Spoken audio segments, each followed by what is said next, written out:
दोस्तों, एक भगवान लेकिन दो भक्तों के आंसू। एक धर्म लेकिन दो भाषाएं, दो परंपराएं, दो पहचानें।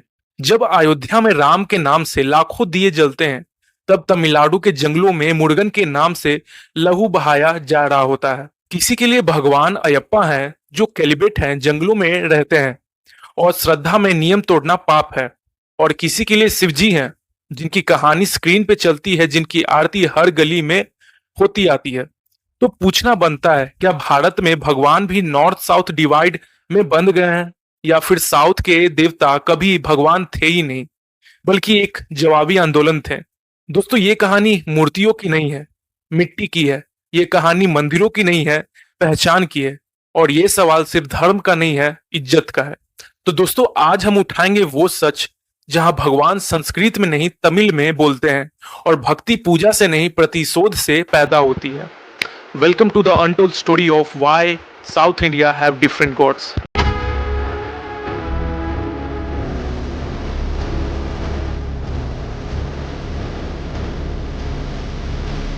दोस्तों, सबसे पहले ये समझना जरूरी है कि प्राचीन भारत में धर्म सेंट्रलाइज्ड या ऑर्गेनाइज सिस्टम नहीं था। हर रीजन के पास अपने एक स्पिरिचुअल इकोलॉजी था। वन के लोगों के लिए वन देवता, गांव के लोगों के लिए ग्राम देवता, और समुद्र के पास रहने वालों के लिए जल देवता होते थे। हर देवता का रूप उन लोगों जैसा होता था, उसी रंग, उसी भाषा, उसी जीवन की समझ। साउथ इंडिया में ट्राइबल और ड्रेविडियन कल्चर्स के देवता नेचर सेंट्रिक थे।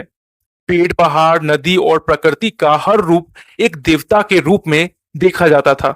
यह देवता सांस्कृतिक या ब्रह्मांडिकल फ्रेमवर्क में नहीं, लोगों के दर्द, तपस्या और संवेदना से जुड़े थे। दोस्तों, साउथ इंडिया में यह ट्रेडिशन और भी गहरा था। वहां अयन्नर जैसे भगवान को विलेजेस के गार्जियंस माना जाता था।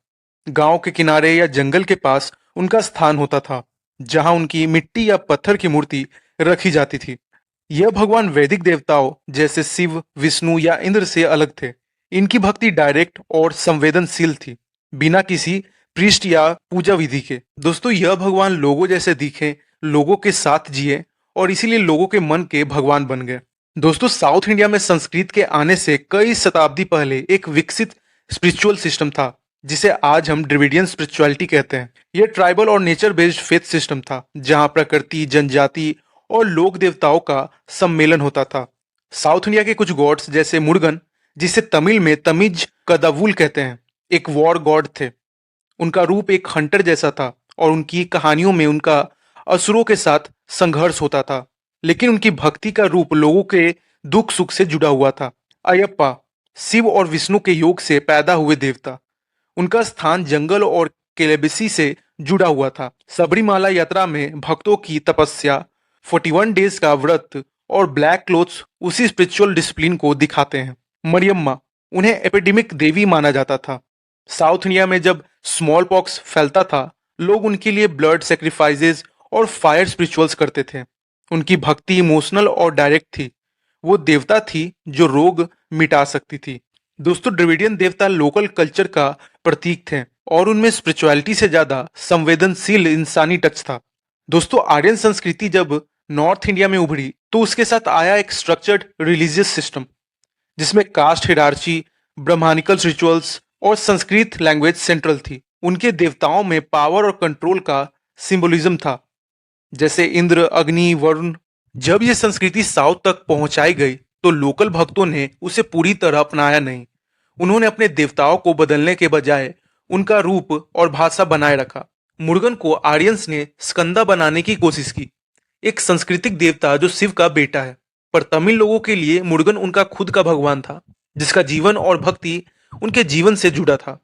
कोतरावाई, जो एक बैटलफील्ड गॉडेस थी, उसे दुर्गा जी के रूप में फिट करने की कोशिश हुई। यह एक कल्चरल रेजिस्टेंस था, जहां साउथ इंडिया ने कहा, आपके देवता अलग हो सकते हैं, पर हमारे देवता हमारी भाषा, हमारी धरती से पैदा हुए हैं। दोस्तों, मुरुगन, जिन्हें हम नॉर्थ में कार्तिकेय बोलते हैं, तमिलनाडु के लोगों के लिए एक देवता नहीं, एक आइडेंटिटी है। तमिज कदावुल मुरुगन का अर्थ है तमिल भाषा का भगवान। उनके त्योहार जैसे थैपुजम में लाखों लोग कवडी यात्रा करते हैं। इसमें लोग कंधे पे कवडी उठाते हैं, अपने शरीर में पीर्सिंग करते हैं, फास्टिंग रखते हैं। यह सब तपस्या का रूप है, और मुरुगन के लिए दर्द और समर्पण का प्रमाण है। दोस्तों, मुरुगन से जुड़ी एक कहानी कहता है कि जब शिव जी ने एक ज्ञान का फल गणेश को दे दिया और मुरुगन को वनवास मिला तब वो पलनी के पहाड़ों में चले गए।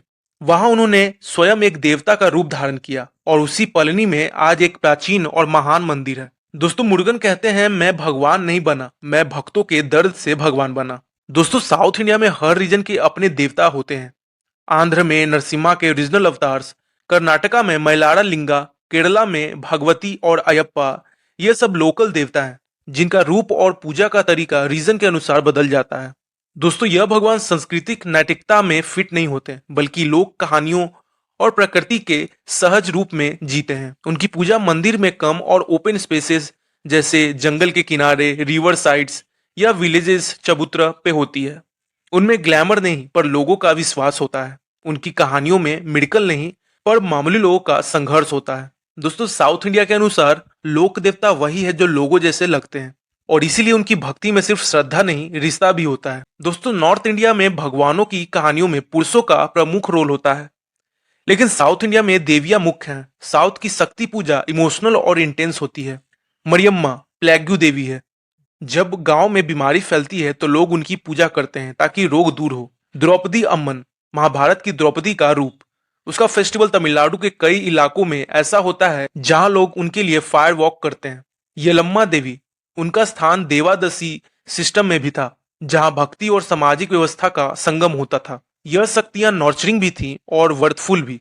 वो प्रेम भी करती थी और दंड भी देती थी। दोस्तों साउथ की देवियां भक्ति का मौन नहीं, भक्ति का प्रकोप थी। दोस्तों नॉर्थ इंडिया में 1980s में टीवी सीरियल्स ने भगवानों को घर घर तक पहुंचा दिया। रामायण, महाभारत और बाद में शिव पार्वती जैसे शोज ने भक्ति को एक स्टैंडर्डाइज्ड रूप दे दिया। लेकिन दोस्तों साउथ में भक्ति कभी टीवी तक सीमित नहीं रही। कवडी यात्रा, ट्रांस डांस, अम्मन फेस्टिवल्स, थेरुकोथु, ये सब भक्ति के जीवंत रूप थे। दोस्तों नॉर्थ इंडिया में टीवी पे भगवान को दिखाया जाता था और साउथ इंडिया में भगवान को लोग जीते थे सड़कों पर। दोस्तों नॉर्थ इंडिया के मंदिर नागर स्टाइल के होते हैं। उनमें पॉइंटेड शिखर, छोटी गर्भगृह और ज्यादा क्वाइटनेस होती है। साउथ के मंदिर द्रविडियन स्टाइल के होते हैं।